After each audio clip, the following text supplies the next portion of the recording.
Hola, bom dia. Carl Munson here with the Good Morning Portugal live stream, YouTube and podcast channel. While we're talking about that, the podcast, those listening to this now on the podcast may have noticed that their podcast presentation production is pre-rolled with advertising now, which is a feature that, whilst it may be irritating, because I have to admit I find that myself, I just want to hear the content.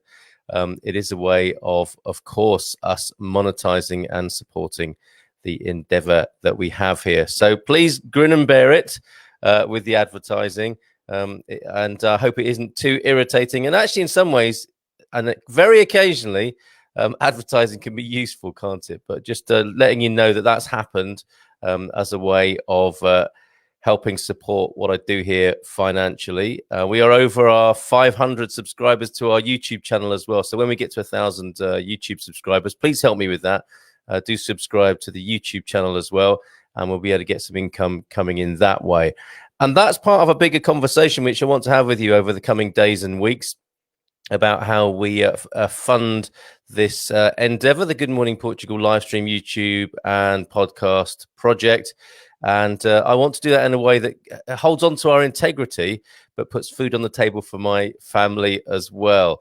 And I want to find out basically do some market research, find out what works for you, what doesn't work for you, and how we can make this a massive win-win for everybody. But more about that in the coming weeks, days, weeks, and months. Paul Williams, hola, bon dia from myself and family in the Ardennes in Belgium. You get about, Paul, don't you?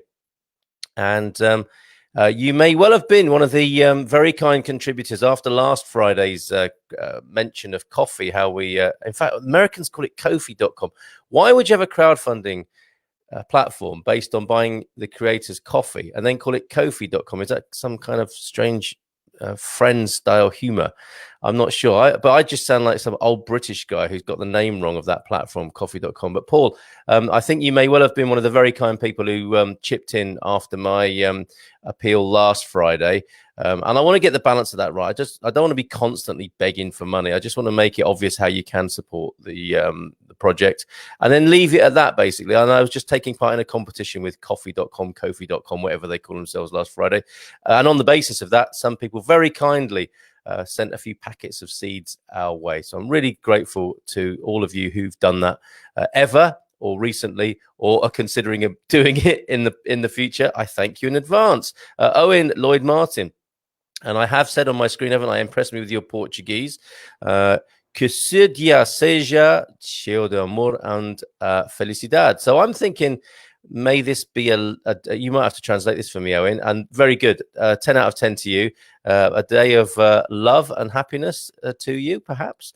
My Portuguese isn't that good to translate that immediately. Bom dia, Carl. And the start of a new week starting off very cloudy in Costa de Lavos. Tell us more about that. I've not heard of Costa de Lavos. Of course, the Good Morning Portugal project is all about people who want to be able to say in the mornings, Good Morning Portugal. And Steve and Claire are doing that in Costa de Lavos this morning. So I'd love to know more about that place. That's somewhere I've not heard of. So let us spread the word about all that's good and great about Portugal, including the specifics of where you are right now. Owen is in Villa de Rey, or is usually.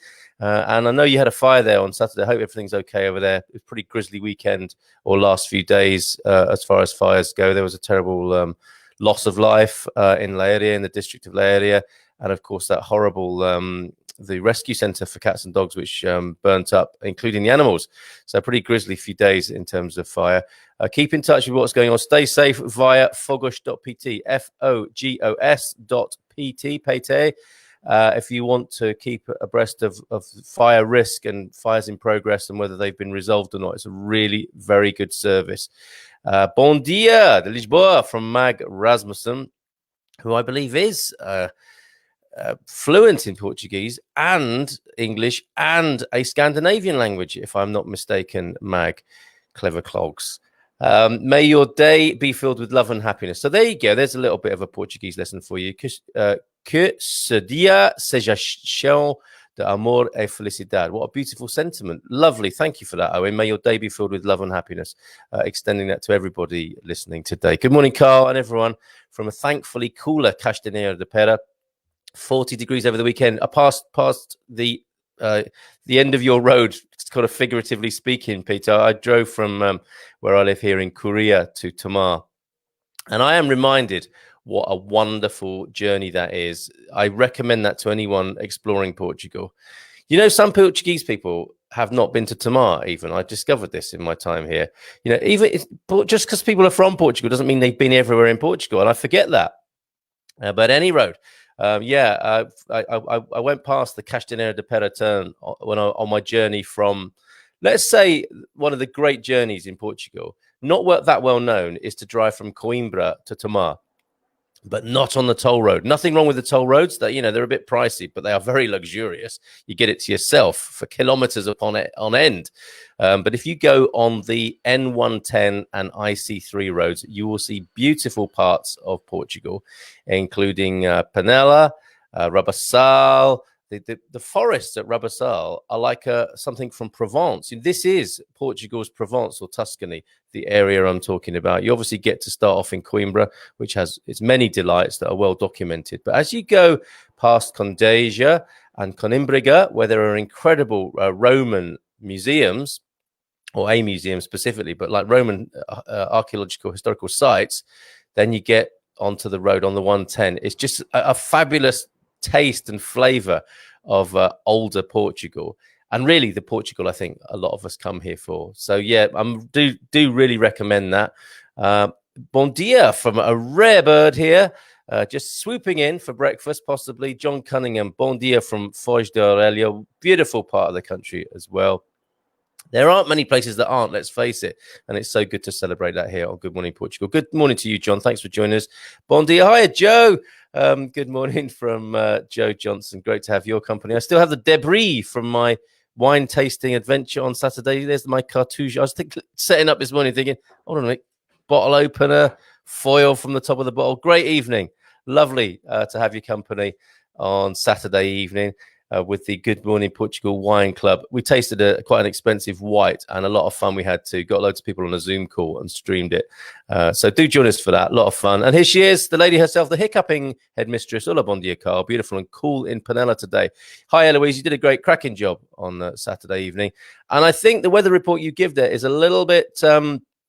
Or it's not you, it's the weather that's a little bit deceptive at the moment, because I think it's a cool start, but I think it's going to be warming up again, and I will be sharing with you a little bit more detail on that. So let's find out more about, in case you didn't know, Costa de la Voz. Our on-the-spot reporters there are Claire and Steve. It's about 8 kilometers down from the coast from Figueira da Foz. Well known, favoured by the Portuguese, obviously, Figueira da Foz, central Portugal's great seaside resort. Incredible beaches there. And a lovely little town as well. Quiet little town. This is not Figueira da Foz, but the aforementioned Costa de la Voz. It's a quiet little town with a few bars, 2 mini mercados, and not much else. Sounds perfect, doesn't it? However, the beach is fabulous. And of course, being on the coast, it is cooler for our 2 Cocker Spaniels, whose names you haven't given us. We need to know the names. Claire, Steve, and the 2 Cocker Spaniels. What are their names? Thank you for that, by the way, Claire and Steve, your report from Costa de la Voz. Tomar is lovely. Yeah, I couldn't help myself. I had to do a little impromptu live stream from Tomar, but I was quite shocked, actually, by how quiet it was there. You know, the COVID effects on tourism is evident. I mean, that said, I was standing out on my own in 40-degree temperatures at about 2 in the afternoon, 3 in the afternoon. So no wonder no one else was there at that time, but it did seem noticeably quieter and subdued. And, you know, I'm not used to that in Tomar, but yeah, absolutely, Joe. Tomar is a wonderful, wonderful place.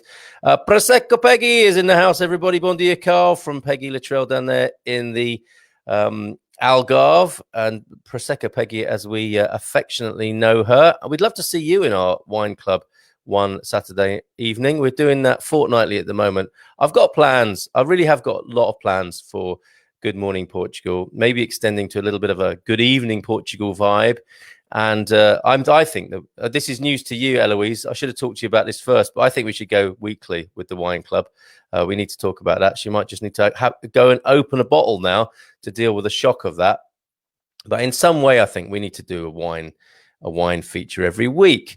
Here we go. Gary is impressing us, not only with his photography. I hope you saw Gary's photo. Let me just do a quick flash of that.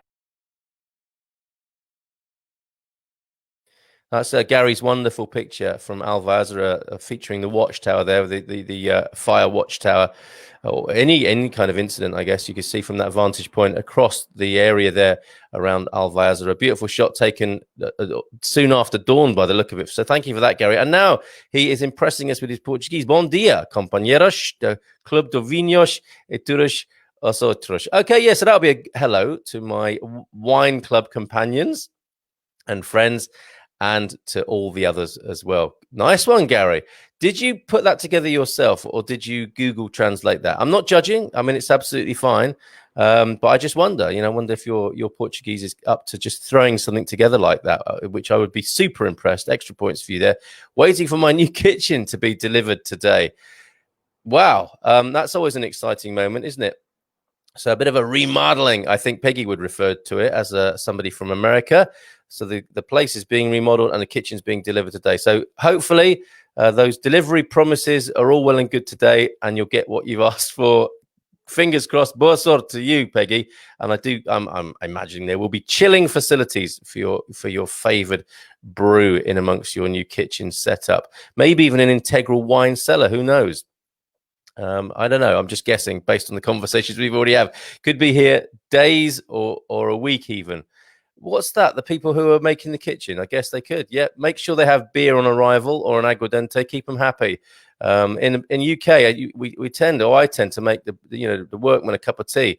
I think in Portugal the thing to do is make sure there's plenty of Sagres minis or Superboc minis around, and a strategic aguardente every now and then as well to keep morale up in the building camp.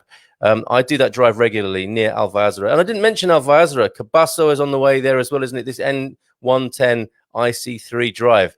It is so good. And there are so many lovely restaurants along there. Hopefully, pray to the great goodness that they will stay open in these difficult times. But yeah, that's all part of that wonderful drive as well, isn't it? You go past Gary, the end of Gary's drive as well, on the 110 IC3 journey from Coimbra to Tomar. Really wonderful journey. Do check that out. If you're thinking, if you're tuned in, as some of the people are who are thinking of moving here and you want to explore, I can't make a better recommendation than that if you're interested in finding out more about central Portugal. And of course, pop up to the bit where we are, come past Coimbra, heading north, get onto the IC2, and then you'll come into the incredible Bairrada district, famed for its wine. Not famed enough, in my view, but an incredible part of the country as well. So yeah, carry on past Coimbra, up the IC2, and you'll get a chance to turn off to Luso, Busaco, come to where I live in Coria, and you'll have a wonderful time. And of course, you can keep going, can't you, to Aveiro and Porto as well. No work today, Carl, so I get a rare live listen. Thanks, John. Really appreciate it. Yeah, you live in a wonderful part of Portugal, don't you? Let's face it. Great where John is. And quite unusual as well, the way that the lagoons and sea are configured over that way in Foz do Aurélio. I think we should dive deeper into where people live, and if they want to tell us more about where they live, it's really good information for people who are tuned in thinking about coming over here. Okay, the two Cocker Spaniels, Florence, age 12, Blue Rowan. Wow, this is specifics of a Cocker Spaniel life. And Archie, age 6, a black working Cocker. He's mad. They do have a bit of a reputation for being a bit bonkers, don't they? The Cocker Spaniels and Spaniels in general. But I'm sure they have a lot of fun on the beach with you there. Ferry's tuned in as well. Ho, ho, what about the beer? What did I forget about the beer? What about chilling beer in Peggy's kitchen? Yes, when you have your topping out ceremony for your kitchen, Peggy, do remember to invite all of the Good Morning Portugal community over. And yes, I think that's Ferry's. I think he's referring to how and why beer should be chilled in your kitchen there. Is that maybe the beer for the workman? I'm not sure, but whatever. Yeah, obviously, you've got to have cold beer. What is the point of having a kitchen if not for keeping beer cold? Eloise, the wine club is still on tour, and we'll be tasting in Keith's living room. Excellent. So the next one, 2 weeks' time, the particular bottle to be confirmed is coming from Keith's living room. Keith of the Panella Posse, who did a very brilliant Mexican wave to conclude. It's a wonder any of them could stand up. They were so hot and bothered and then slightly boozed up that they still managed to pull off a fabulous Mexican wave at the end. So 10 out of 10 to them as well this morning. And we look forward to being in Keith's living room next time. Fantastic. Thank you, Keith, for your hospitality, and Eloise for your wonderful leadership as the hiccuping headmistress. Gary is quite good at our Portuguese lessons. There's always one, isn't there, Joe? The teacher's pet. Sounds like it's Gary. No chance. Traduca. Yeah, I think he must have pulled that from Google Translate. Owen says from Villa de Rey, thankfully the fire here at the weekend was put out within 3 hours. Milder start to the day here in Villa de Rey, looking at 36 degrees. Milder at 36 degrees, would you believe? Thought you'd be practicing, says Joe to Gary, I think. Ty says, good morning to you, Ty. Keep an eye for wild pigs when driving near Alvarez. I've never seen that. That's amazing. At night, Joe Johnson came very close to writing the car off. They are big. So big wild pig in and around Alvarez at night. So keep your speed down. Because you kind of have to anyway. If you drive over 50 on that road, sometimes you're going to be stopping at every set of traffic lights. I think that system of traffic lights that respond to your speed is really, I know it's annoying sometimes, but it's really clever as well, I think. Not much work today. Have removed my systems access 2 weeks before I finish.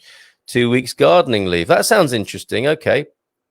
Good for you, I hope. Ty, I hope it's nothing personal, and that you've been let off a couple of weeks early. So enjoy your wind down. That's what it sounds like, anyway. Let's have a look at the weather now. So I think it is a deceptive start today. Certainly here, I don't know. I can't even see where my thermometer's gone for the studio, but in Coimbra, for example, we're currently around 20, and it's going to rise to 32 today in Coimbra. Cooler in Aveiro. Which is, you get the benefit of the sea breeze in Aveiro. These are important considerations if you're thinking of moving to Portugal, or if you already have and you found that it's too hot for you in the Algarve. Aveiro is a very good consideration with its sea breeze, although the wind does get to people in the end. Us humans are never happy, are we? But in Lisbon today, 19 degrees at the moment, a little bit cloudy, 33 tomorrow, and a bit of rain, which people may well be dancing out in that rain tomorrow at 33 degrees, and 30. Dipping in under 30 for the rest of the week and back up to 30 again on Sunday in the capital. In Porto, the capital sibling city. And again, congratulations to FC Porto for their league win this year, putting the capital's teams into a cocked hat in positions 2 and 3, I believe. But 19 degrees in Porto at the moment, 25 degrees to look forward to, and cooler, just like Aveiro. So a little bit cooler up there, but nice sunny week ahead in Porto. Coimbra, highs in the 30s generally throughout the week. 35 tomorrow in Coimbra. Excuse me. And a little bit cloudy, though. A little bit of cloud cover tomorrow, which you might be grateful for in Coimbra. Faro, slightly cooler, actually. Not the hottest of the weather in the country, in the Algarve and Faro for the rest of the week. But still, I mean, it's beautiful. If you were coming on holiday, you'd be glad of 30 today, 27 tomorrow, 27 Wednesday, and then back into the 30s for Thursday and Friday, 30, 32 degrees. Very nice weather there. And I just need to mention Beja before we move away from the weather. And we are looking at 37 degrees today in Beja. So, Neil, I hope you're ready for that down there in the Alentejo. 30 all the way up to 36 on Thursday and Saturday. There's your weather for the time being. Although, actually, I'm scanning and I'm seeing Évora, Castelo Branco. Yeah, lots of 30 plus, 36 even in Castelo Branco and Évora this week. Okay, I want to talk to you a little bit of news and a lovely Portuguese legend. We're going to take it easy this morning and just an easier way into the week. Late to the party today, lots of admin to do. That sounds boring, doesn't it? What else? I guess a couple of Sagres minis with that might help. Wayne Bark, hope you're enjoying yourself and Portuguese culture right now. Never tempted to do a far show impression with the weather forecast. Scorchio, am I? It's not a word I've ever said. And it's only when I moved to Portugal and watched Portuguese telly that I realized what that reference was. I haven't done that. And yeah, but it's so part of our, it's etched on our minds, isn't it? That word Scorchio and the wonderful, what's she called? Caroline Caroline Whitehouse, is it? But yeah, what an amazing comedy show that was. Good morning from sunny Fundao, from Julie. Had a wonderful weekend. Found out we're going to be grandparents. Congratulations, parabéns to you. A grandson in December. So excited. Still very hot here. You don't want to be pregnant in this sort of weather, do you? 38 degrees. Spending most of our days and nights in the pool. It's like a bath at nights. Yeah, I found that. I mean, our hallway in the center of the house here is just like a hot tube of hot air. You go outside, it's really cool, but the thermal mass of the house is just dissipating throughout the night. Bought a nice fan though just recently. But congratulations to you, the Marsh family, and a grandchild on the way in December, grandson in December. Fantastic news there. My good friend Jacqueline Clairbendel has an amazing fitness program, well worth having here. Having her on here, I should tell her to just give me a ring. It's that easy, Owen. She's gone to destinations here in Portugal. I don't know. I don't quite understand what that means, but fitness program. We're happy to watch her showing us how to be fit, and we might even get involved in some of the routines as well. I'll go that far with me promise. If you want a really good weather website to see the clouds and mist, try one. You can see where to spend the day in the sun. Windy.com. That's a nice link. Thank you very much for that, Peter.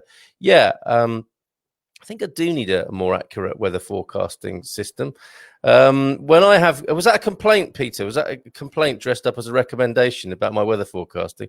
When I have guests, we go especially around in the night for a safari to spot wildlife, many deer and wild boar in our area. Isn't that fantastic?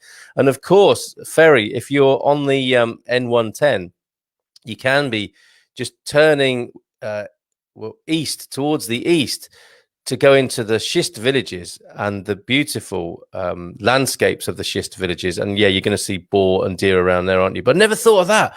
Portuguese nighttime safari. There's a thing. Sounds great. Not to be mixed up with the Good Morning Portugal Wine Club. Separate activities, I think. Hunting or safari and hunting and drinking. Got to get those in the right and appropriate order. Little bit of news then. Let me just share this with you on the screen. And I want to, it's a bit of, not a rant exactly, but just an observation. It's like a direction of travel I would really like to see in Portugal that I'll get round to. But first, you might think, what's this random story that Munson's talking about? But China blocks imports of Portuguese lamb and related produce. On the pretext of advice from the WHO, the World Health Organization, China has suddenly blocked all imports of Portuguese lamb, mutton and related produce. What do we take from that? Related produce? Would that be like sheep cheese? What other related? I mean, are they banning wool as well, Portuguese wool, which I don't know if that's a big market or not, but related produce anyway to do with sheep, Portuguese lamb. Lusa confirms that a diplomatic source has stressed negotiations are ongoing. Always the way with these things. The Chinese decision appears to be based on an outbreak of enzootic paraplegia in Guarda. Now, I guess this rings additional alarm bells, isn't it? Because the whole COVID thing is an enzootic phenomenon, isn't it? That's gone from animals to humans. Enzootic paraplegia is a serious condition characterized by a lack of coordination leading to general paralysis and death. Oh, my goodness. However, sorry, it's not all gloom and doom. I've got actually, it's not a cheerful Portuguese legend, but it's a cracking story to finish with today. But yeah, we're light on laughs this morning. You're going to have to generate those yourselves in the comments. It's unclear whether there really is an outbreak in Guarda. And this is where the world's at, isn't it, in terms of diplomatic storms and how countries are relating to each other. Like the fact checking, actually, that may or may not underlie it all. Say all reports, Beijing frequently bans food imports as a form of retaliation in diplomatic and commercial disputes. I'm going to put my wine cork down and stop fiddling with that. Could this be another spin-off to the widening global pressure against Huawei technology? And no one is saying, though the ban comes just as the UK announced it, will be stripping Huawei technology from its 5G networks. It's explained reports in the Portuguese media. It was announced in the Chinese Global Times, the official mouthpiece of the Chinese Communist Party. Says SICSIC, the TV channel. The ban follows similar actions recently over imports of pork from 14 countries, but not including Portugal, and salmon from Europe. So far, there have been no comments from Portuguese sheep farmers or the food export sector in general. Now, tell me what you think about this. Shouldn't we be keeping... Does it make any sense to you? This is where we're at, isn't it, in terms of global trade? We're growing lamb. in Portugal, Guarda by the sound of it, and then sending it to China.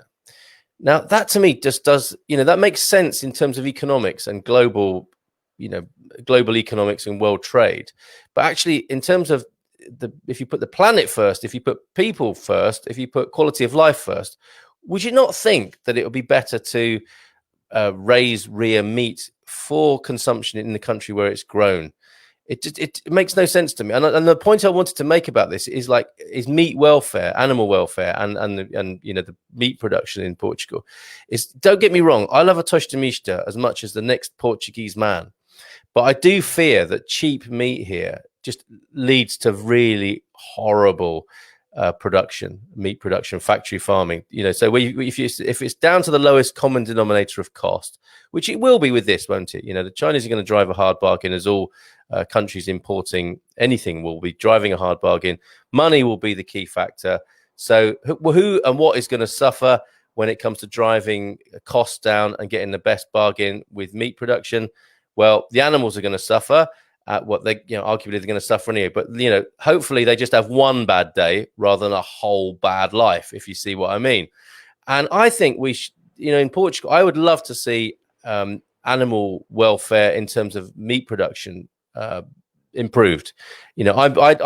For me, I'm happy to eat less meat and pay for better quality. I think that's the way it needs to go for all sorts of reasons. And I just wondered what your view on that was as well. Because when you can buy a packet of ham for €1, that doesn't really show a supply chain of care and quality and consideration and welfare, does it? It's the lowest common denominator. Get it done as cheap as possible. So I imagine the conditions that creates, not only for the animals, but the people who have to work in that industry, are pretty horrific. So I'm glad China, in many ways, have blocked the imports to give us a chance to rethink this. I do not want to see Guarda or Guardian farmers suffer, but why aren't we buying that meat in Portugal or exporting it more locally, like to Spain or elsewhere in Europe, or actually just eating it, digging deeper into the quality of production and welfare, paying more and enjoying it, and eating meat as a more, a less frequent thing, but a more conscious, like a ceremonial thing almost. People used to celebrate eating meat, didn't they? Rather than having meat in every flipping meal of the day. So there you go. That's my sort of semi-rant about animal welfare, and sticking a couple of fingers up to China anyway about that. Not that I want to cause a political or diplomatic storm here on the Good Morning Portugal live stream, as if I could anyway. Right. Any more comments there? Good news for the sheep. Absolutely. That is very good news. Well, is it? I don't know, because production, see, this is the problem, isn't it? The way we've got it set up, and us meeting, us as a culture, us as a society meeting demand. The animals get bred over a long scale, don't they? So something has to happen with those animals now. And you see the horror, don't you, of with COVID, how that closed down the supply chains of meat, and they just slaughtered the animals, and the animals were wasted. I mean, it's grim. It's grim. A nice one, John. We do have to keep our sense of humor here. You got to be kidding. Very good, John. Very, very good indeed. We have another comment from Pete as well. If you want to see what the beaches are like, have a look on this website. Fantastic couple of links. So we've not only got windy.com, which could be all kinds of website, couldn't it? Windy.com. We could have a lot of fun with that domain name. But Pete's recommending that as a good weather website. But also beachcam.mayo.pt as well. Live cams of the beaches. Fantastic, Pete. Thank you for that. Gary responding to the Chinese boycott of Portuguese lamb. It's very difficult to buy anything that doesn't have a Chinese connection, especially online. Sometimes even if you think you're buying Portuguese or whatever, it ends up being Chinese. Better information on labels needed. So there, another consumer request from Gary. It is the factory of the world, is it not? China. So if you want to buy local, support local business, I guess we need better labeling, don't you? And we need more conversation, don't we? Ask a local about buying local stuff, just like a lot of us do with olive oil, right? It would be madness for us to buy olive oil that came from anywhere further than a couple of food miles from around, for a lot of us, from where we live. And I'd love to see more and more of that personally. Thank you for that comment, Gary. Appreciate it. Got these. They are great. Now, I don't know if that's John holding something up that he's bought on Amazon saying, hey, I got these, they're great. Or are they the links? Not sure there, John. We will conclude now with our Portuguese legend, and I am very grateful to Life in Portugal. I was trying to ask you all what your favorite social media sites were for Life in Portugal. Not the group of that name, but I'll talk more about that in just a moment. But I wanted to know from you, when we were talking to Mike, the founder of OurNet, the community-focused social network, which particular social media sites, Facebook groups you liked for Life in Portugal. Didn't get much coming back, so I'm doing my own research. Forget it, I don't care. I'll do it myself. But this one, I was drawn to the legend, the king who placed his deceased wife on the throne. Now you're going to stay and listen to that, aren't you? A 14th century love story with a twist. But I was that came to my attention thanks to Life in Portugal, a public group on Facebook, and Anna, who says there's an idiom in Portuguese that goes "Agora é tarde, Inês é morta," which too late, Inês is dead, roughly translated, which is a pretty sobering idiom in Portuguese. And we'll find out the story behind it in just a moment. And it relates to the mosteiro in Alcobaça, the monastery in Alcobaça, which is incredible. You got to go there as well. Every day we say you got to go there. You got to go there when you come into Portugal. But definitely, Alcobaça is on our list of must visits. And just to tell you a bit more about Life in Portugal, welcome to LIP. LIP, Life in Portugal. Please do not post any racist comments, items for sale, surveys, no advertising. If you're looking for property, please contact me. So it's Kevin Ormston who runs this, and you can get in touch with Kevin Ormston at yahoo.com. Hope you enjoy it here. LIP, Life in Portugal, is a group for everyone to find out more about this beautiful country, wherever you are in the world. And in Portuguese, that is Grupo para todos e todos saberem mais sobre esta bela país, onde quer que estejam no mundo. I hope I did that justice. So on with the story now, the great legend of the king who placed his deceased wife on the throne. I think you're going to want to see this. I mean, not in any graphic detail, but here we go. Here's the because there are some very interesting adverts that come up. It is one of those adverts that is blessed with advertising. It is Vintage News, which, if I tell you a bit more about that, is a popular history site that contains interesting stories from the past as well as stories from today about history. So here we go. The king who placed his deceased wife on the throne. There is a representation of her. Are you sitting comfortably? Because this is what we're going to share with you now. And this was written a couple of years ago by Kate Vernon, but obviously it refers to a fixture in the great legends of Portugal. There was a love story in the 14th century, Portugal, like no other. It beats any Shakespearean tragedy, says Katie Vernon. And every child in Portugal knows it by heart. So obviously the kids learn it in school. It began in about 1340, when Portugal and Spain were often in discord, and there were frequent tensions of potential war. And as we all know, political disputes in the past were quite often solved with marriages within the aristocracy. British royal family could do well to remember that, given the state they're in at the moment. Just a little tip to them. At the time, Afonso IV, the King of Portugal, saw a great interest in entering into an alliance with Juan Manuel, the Prince of Villena, a feudal state in the Kingdom of Castile, located in southern Spain. According to England and Iberia in the Middle Ages, which is a book, I believe, 12th to 15th century, a marriage was negotiated between Constanza Manuel of Villena and Dom Pedro, the future King of Portugal. Constanza left Spain along with her lady-in-waiting, Inês de Castro. And this is where it starts to get interesting, in case you were nodding off. The moment Pedro laid his eyes on Inês, remember, she was the lady-in-waiting. So that's why this is a good plot twist. He was head over heels in love with her. Though, she was only 15 years old. So I guess that was acceptable in the 1340s, that sort of thing. She was very beautiful and elegant, with eyes as blue as the sky and skin so white that when she drank wine, one could see it flowing through her throat. Wow. She was also descended from noble Galician and Portuguese lines, and illegitimately from the Castilian royal house.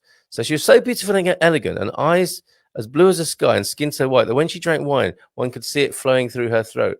that is a beautifully sort of poetic description, isn't it, of somebody so pale and translucent, which, you know, used to be a thing, didn't it? Everyone wants a tan now, I suppose, but presumably the paler you were, the more beautiful that was seen, or, you know, to be like a pearl or something like that, translucent like a pearl.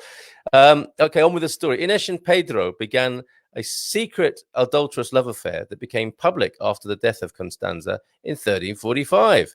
King Alfonso IV was always opposed to the relationship and banished Ines from the court and sent her to live in exile in the castle of Albuquerque. But nothing could prevent the lovers from seeing each other. No mention made here of paedophilia and the fact that, I mean, maybe she'd grown up a bit by then. I certainly hope so. After 1345, when Constanza died, they started living as a married couple and grew even closer to each other. They even had 4 children together. Pedro became close with Ines's brothers as well. Rumors began to spread that there was a plan of disinheriting the true heir to the throne, Don Fernando, the son of Pedro and Constanza, in favor of the new children, the ones with Ines. Oh my goodness. Extended family rivalries, step parenting, never easy. Pedro's devotion and closeness to Ines alarmed the nobles within the court, who feared Castilian dominance of Portugal. And still, in 1354, Pedro legally married Ines, legitimizing their children. The mathematicians will be able to tell me how old she was by then. The Portuguese nobles pressured King Alfonso IV to settle the matter. With not many options left, one morning in January 1355, the king and 3 assassins visited the Convento de Santa Clara de Avelia in Coimbra, the aforementioned Coimbra, with all its historical significance. And this is where the story is turning now, where Pedro and Ines lived with their children. Pedro was out hunting, and the killers found Ines with one of her children and murdered her in front of the child. She was 29 years old, okay, when she died. When Pedro returned to the house, he was devastated to learn that the love of his life had been killed. Ooh, and there she is. Look, sorry, you can't see that on the podcast, but you YouTubers and looking live at the moment will see that. The recumbent effigy on the tomb of Ines de Castro, posthumous Queen of Portugal. When he found out that his father was behind the plot of disposing of Ines, Pedro declared war against him. So son against father, launching Portugal into a civil war. King Alfonso IV died 2 years later in 1357, and Pedro, the only male surviving offspring, ascended the throne of Portugal. His first 3 orders included a snow-white marble sarcophagus of wondrous beauty to be carved, detailing the throat so pure and pale that you could see wine going through it, and the killers of Ines de Castro to be found and brought in front of him. 2 were found, and 1 managed to escape. He executed the 2 by ripping their hearts out. Oh, Lord, sorry if you're having your breakfast. 1 from the chest and the other from his back while they were still alive. That's hell hath no fury, right?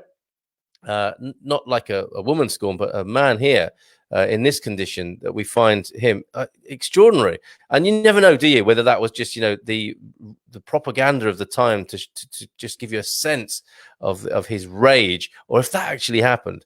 According to some sources, the Popular Encyclopedia from 1836, for example, the 3rd order was for the corpse of Ines to be exhumed from her grave in the church of Santa Clara, dressed in finery, and propped up in the throne room. He then forced the noblemen, the clergy, and peasants to bow before his dead queen and kiss her hand. Woof. The love affair that was in the heart of the father-son conflict inspired many writers and over 20 operas. Of course it would, wouldn't it? A story of such great drama and proportions, or dramatic proportions, including the poem by Os Lusíadas by Luís de Camões, who we talked about here before, which is considered as a Portuguese national epic. Ines de Castro by Mary Russell Mitford, presumably one of the Mitford sisters, and La Reine Morte, the Dead Queen, a French drama by Henri de Montaiglin. Wow, so there, what an incredible Portuguese legend. The kids know it here, and you will see the tombs of the king and queen in Alcobaça if you go to the monastery there. And you must, please promise me you'll do that one day if you haven't done already. Okay, so let's go back to a few concluding comments. I'm wishing you a very good Monday, segunda-feira. Yeah, the links are good, highly recommended, says John, for the beach there, the beachcam.mayo.pt, as well as windy.com. if you want a little bit more focus on your weather than I offer you in the mornings here. And obviously you want it to be specific to your part of the world. I understand that. Ferry, I don't like the way we handle the animals for our consumption. Why do you think I like to go on safari with a bull bar? Just kidding. It's just his Dutch sense of humor, everybody. But yeah, I'm sure Ferry means what he says in the first bit there. And we could, I think humans are going to continue to eat animals. Generally speaking, most humans will do that. But I think we could be a whole lot kinder. And as I say, my way of framing my discomfort with that is, that they only have one bad day, not just their whole life is miserable. And I hope that can be a growing trend in Portugal. Dear Deirdre from Wayne Barker, I am into flagellation, necrophilia, and bestiality. Am I flogging a dead horse? He's lighting the mood there, kind of. He's using me as his Deirdre there. But what a lovely joke to share with us on this Monday morning. Thank you, Wayne. I guess you gotta know the man, haven't you, to put that into context. I would say ripping anyone's heart out of their bodies is an impossibility. Here we go. The anatomically correct Ana Lucia is an impossibility, as you have a rib cage protecting it, and I can assure you need big clippers like pliers to open out a rib cage to get to a heart. Are you a surgeon, Ana Lucia, or in that business? Yeah. So we may come to the conclusion there that was a sort of bit of royal propaganda that was put out and about in the kingdom to just signify the depth of his rage. But when you're mad, you can pretty much do anything. So maybe, who knows? But yeah, it's a grisly and very graphic depiction, isn't it? That does definitely reflect a certain level of rage. Let's call it that. Are we calling that love rage? We can't really, can we? Because love really wouldn't do that. Only anger does that kind of stuff, right? Dressed up as love. But let's not start that philosophical discussion right now. I've already put you through enough. Peggy, please join us on the Wine Club. Yeah, I second that. All in favour of Prosecco Peggy joining the Good Morning Portugal Wine Club. Raise your hand now. Voted, carried. Yes, she's in. Plenty of medieval tools for that sort of work, says John. Yes, and you can probably see those in Alcabasa as well. Oh, Ana Lucia, we have to get you on as a guest. You did homeopathic medicine for 2 years and did anatomy for 2 years on real cadavers. Oh, my word. So, no, you can't rip a heart out. All right, so it's just metaphorical or figurative, and that can't actually be done. As that's kind of ruined the impact of the story I've shared with you now. But I'd love to talk to you about homeopathy and anatomy. And your experience there, Ana Lucia, amazing. And for those of you who poo-poo and eschew homeopathy, just look how rigorous the training is here. 2 years on real cadavers in her homeopathic training there with Ana Lucia. Personally, I'm very homeopathically suggestible, used in the Munson household here. So thank you for that mention of homeopathy, Ana Lucia. Game of Thrones. They did it. Of course they did. What didn't they do in Game of Thrones? Not seen it myself, but I understand every bestial act of humanity has been depicted in Game of Thrones, and maybe that's why I didn't watch it. You'll have to tell me about it over a beer sometime, Gary. So let's leave it there, folks. Thank you so much for your company this morning. I hope that was an easy, if unpleasant, start to the week with all the blood guts and so on. Chinese boycotts is pretty gloomy and doomy this morning, but I hope we're still in good spirits and that we're all still friends. Take care. Teja. Ciao. Hello. Bye for now.